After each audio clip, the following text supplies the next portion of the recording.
Hello, you're on the Ruslan Belov channel, and today we'll be discussing the situation in Ukraine as of April 13th, 2025. Before we begin, I would sincerely like to ask you to subscribe to the channel. Your subscription helps support its growth. Thank you to everyone who has subscribed. Let's now move to the line of contact. We'll begin with the Sumi direction, where the armed forces of the Russian Federation are currently continuing their offensive towards the settlement of Yunakivka. Sources report very intense fighting between Lokhnya, Oleshna and Yunakivka. Russian drones are actively operating in the area. Every day, the Russian army is making gradual progress along the N07 supply route. Over the past 24 hours, according to various mapping services, the Russian armed forces have managed to slightly expand their zone of control and move a bit closer toward Lokhnya and the N07 highway. There are also reports of heavy fighting between the settlements of Bohhatier and belov. Information is coming in that Ukrainian units from the 67th Mechanized Brigade suffered catastrophic losses in the past 24 hours. It is possible that this unit will soon be rotated out. A bit further south, the Russian army is gradually advancing toward the settlement of Gornal. Today, the pro-Ukrainian mapping service Deep State has updated the map in favor of the Russian Federation. Virtually the entire forested area between Guevo and Oleshna is now under firm Russian control. However, as you can see, without additional geolocations, meaning without objective footage, there is only a slight advance. So in terms of actual map coloring, we're not changing much, just marking a small grey zone more definitively, since the situation on this section of the front is becoming clearer. On the other hand, pro-Russian sources report that Russian units from the 22nd to 30th Regiments of the 44th Army Corps, part of the North Group, have entered the settlement of Gornal. Apparently, we are talking about the church of Saint Nicholas the Wonderworker, located along the river called Psel. Let me remind you that just yesterday, reports came in stating that a group of about 300 Ukrainian soldiers had been trapped at the church and currently have no way to evacuate. It appears that this area is now being stormed. Now let's move south, toward Toretsk and the settlement of Chasiv Yar, where fighting also continues. For several days in a row, the highest level of activity and the most geolocations and frontline updates have been coming from the Klebenbeik Reservoir area, or the southern section of the Kostiantynivka front, and the past night and past 24 hours were no exception. In the last 24 hours, there have been changes on the map. This is how the map looked as of the evening of April 12th, 2025. Today it looks like this. Slight map updates are visible both on the flanks and in the central section. Just yesterday, pro-Russian sources began publishing this video, placing flags and coloring the entire settlement of Kalenov. And they confidently state that this flag is definitive proof that Kalenov is fully and firmly under the control of the Russian armed forces. In fact, this information was confirmed not only by pro-Russian sources, but also by pro-Ukrainian and neutral ones. Basically, all of them, without exception, confirmed a breakthrough of the Ukrainian defense lines and a complete clearing of Kalenov. However, overnight, the exact location of the flag was geolocated. Based on objective footage, the flag we saw was raised in the southern part, on the eastern side of Kalenov. It was specifically over this building that the Russian flag was raised. Based on this geolocation and footage, we updated the map. So apparently, not all of Kalenov has been fully cleared yet. Although today the Russian Ministry of Defense may confirm this information, we are still preparing the video before the MOD summary is published. Most likely there will be some adjustments, but for now we keep most of Kalenov in the grey zone, waiting for additional information, either from the Russian MOD or new geolocations that can help us accurately update the front line. There is also information, confirmed by both Ukrainian and pro-Russian sources, about a breakthrough in Ukrainian defensive lines between the settlements of Valentinivka and Stara Mykolaiivka. The Russian army is rapidly advancing toward the road intersection and the network of strongpoints in that area. If we take another look at the pro-Ukrainian map, they indicate that the section of the road between the intersection and the settlement of Sukhaya Balka is now in the grey zone. Let's highlight that part of the road on the map for visual clarity. This means that forward units of the Russian army have at least physically entered this part of the front and fighting may already be underway for these strongpoints. If the Russian army manages to break through the defenses and fully take control of this network of strongpoints, then it becomes clear that Ukrainian units in the area of Sukhaya Balka and the remnants of Valentinivka will fall into an operational encirclement.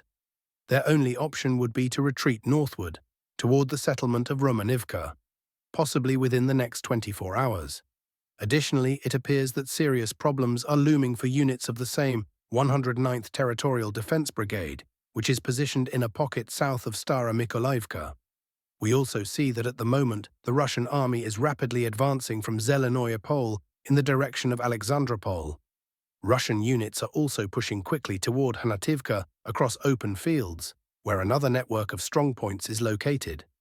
This information is currently being disseminated mostly by pro-Russian cartographic services, but without any confirmed geolocations, videos or statements from the Ministry of Defense.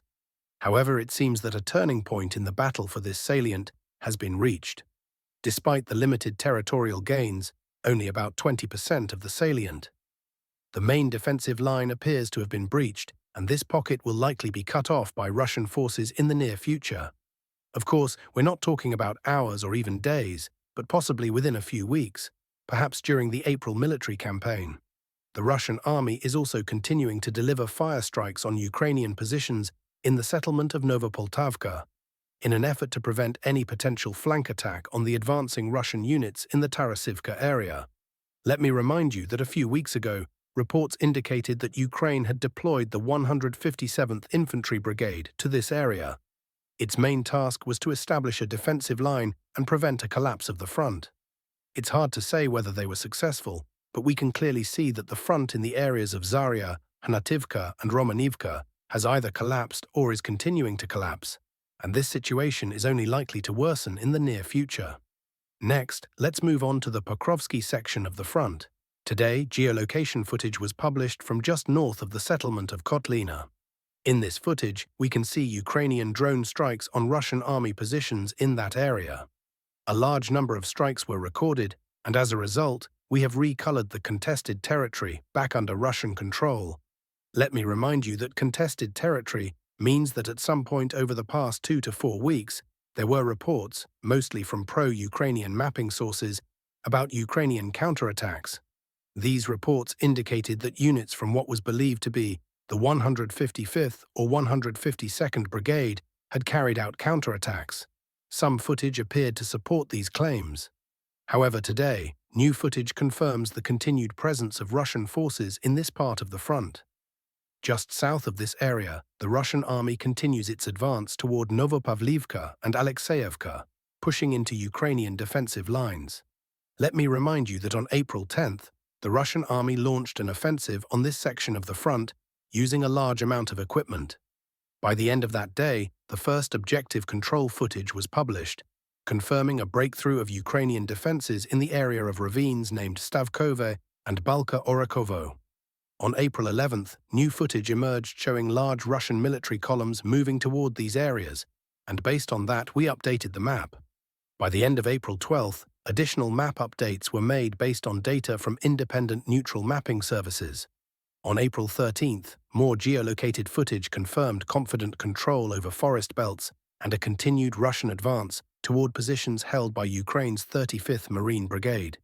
This suggests that although the Russian army may have temporarily paused its advance in the Novopavlivka direction around the settlements of Troitsky, Kotlyarivka, Gorka and Bohdanivka, it is simultaneously intensifying its offensive in an attempt to encircle Alexeyevka from the north and northwest, thereby tightening the noose around Ukrainian positions in this fortified area. As for the Bohhatier direction, today there has also been a significant amount of objective control footage, mostly recorded on the northwestern outskirts of the settlement. In the footage, we can observe a series of strikes on Ukrainian armed forces positions, targeting FPV drone operators and other assets.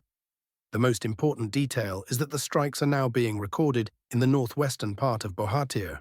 Let me remind you that over the past few days, we've repeatedly pointed out that the main focus had been on the southeastern outskirts. On April 10th and 11th, the work in that area was aimed at preparing a foothold for a potential Russian incursion. eliminating anti-tank and machine gun positions, and so on.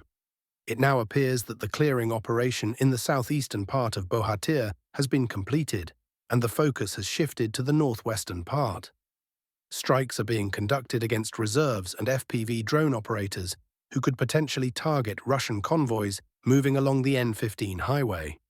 All of this combined suggests that already today or tomorrow we should expect strikes along the N15 highway, with the goal of entering and securing positions on the southeastern outskirts of Bohhatier. In other words, something along these lines will likely take place within the next 24 hours. As for the Zaporizhzhia section of the front, there are no major updates at the moment. There is, however, very interesting information coming from Kyiv. Let me remind you that yesterday, according to Ukrainian sources, an F-16 of the Ukrainian armed forces was shot down and destroyed under unclear circumstances, and the pilot was killed. This report was published on April 12th. Also recall that on April 12th, the Russian Federation conducted massive drone strikes against the territory of Kyiv. At that time, the primary objective of the Russian military was to destroy the Antonov plant, which specializes in producing Bohhatier drones, used for strikes deep into Russian territory. Strikes were carried out on the hangars, and in response, the Ukrainian side scrambled everything they had. All available air defense systems were activated, Patriots were firing, as were Gepards, and possibly more. Ukrainian forces even deployed F-16s to intercept Russian drones and prevent the destruction of this drone facility. Again, I want to remind you that the Russian military is currently focused on systematically eliminating Ukraine's industrial drone production capabilities. Just recently, a plant located in the city of Dnipro was completely destroyed. These were the consequences of several ballistic missile strikes. Reports indicate that another factory, this one producing fiber-optic guided drones, was also wiped off the map. That strike happened on April 11th. Then, on April 12th, we saw the strike on the Bohhatier drone manufacturing plant in Kyiv.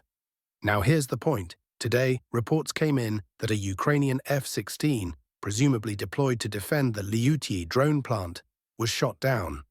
This aircraft was likely being used in an anti-drone role to defend the very facility that produces drones used by Ukraine to strike Russian territory. At first, an article was published on the BBC News Ukraine page stating that the F-16 was shot down by a Russian missile, either a surface-to-air or air-to-air missile. At the time, no further details were provided. Naturally, questions arose about how a Ukrainian F-16 could be shot down so far from the front lines and well beyond the range of Russian aircraft. Then, early in the morning, an article was published quoting Marina Bezukhla, who claimed that the Ukrainian F-16 was actually downed by friendly fire. According to her, the Americans have yet to provide Ukraine with an effective identification friend or foe (IFF) system to distinguish targets and avoid incidents. As a result, due to another critical error, Ukraine's own Patriot system allegedly shot down the F-16. But later in the day, around noon, the Russian Ministry of Defense cleared the fog of war and dispelled the rumors by publishing their daily report. According to them, the F-16 was shot down by a Russian air defense system. This marks the first recorded instance since the beginning of the special military operation where a Ukrainian F-16 was shot down by a Russian SAM system. Interestingly, it may not have even happened over Kyiv. It's possible the shoot-down occurred somewhere closer to the front lines, perhaps in the Sumi region.